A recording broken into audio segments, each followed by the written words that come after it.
This video explains how to create a named list using the R programming language. So without too much talk, let's dive into the R code. In this video I will show you two examples, and in the first example I will show you how to create a named list from scratch using the list function. And we can do that, as you can see, in lines 2 to 4 of the code. So in these lines of code I'm applying the list function, and within this function I'm specifying the values that the different list elements should contain. However, in this case I'm also specifying the names that these list objects should have. So in this case the first list element should have the name 1, the second list element should have the name 2, and the third list element should have the name 3. So after running these lines of code, a new list object called myList1 is created, as you can see at the top right of RStudio. So after running these lines of code, this new list is appearing at the top right. And we can print this list to the bottom in the RStudio console by running line 5 of the code. And then you can see that we have created a list object containing the values that we have specified within the list function in 3 different list elements. And you can see that the 3 list elements have been called name1, name2, and name3. So in this first example, I have explained how to create a named list from scratch using the list function. However, it's also possible to create a named list based on values and names that are already created before.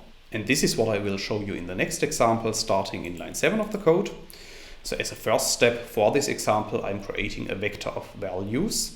So after running line 7 of the code, this new vector of values is appearing at the top right. And by running line 8 of the code, you can see at the bottom in the RStudio console that our vector of values contains 5 different values. And then in line 10 of the code, I'm also creating a vector containing the corresponding element names for this vector of values.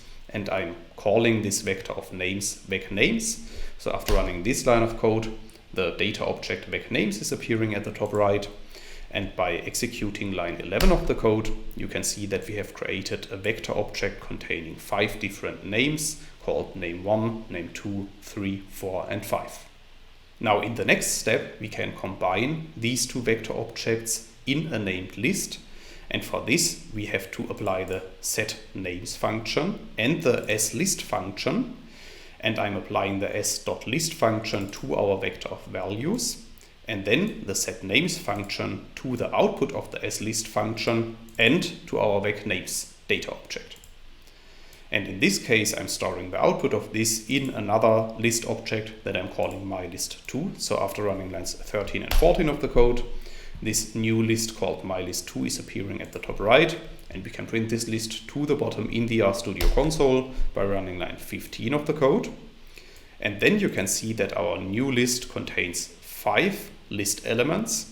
Each of these list elements contains one of the values of our input vector, and we have called our list elements according to our vector of names.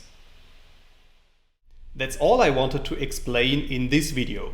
In case you want to learn more on this topic, you may check out my homepage, statisticsglobe.com, because on my homepage I have recently published a tutorial in which I'm explaining the content of this video in some more detail.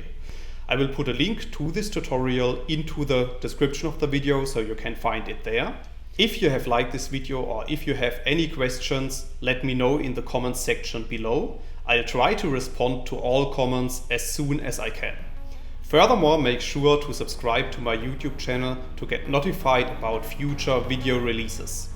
I have already published about 500 videos on this channel, and I'm releasing new videos on a daily basis.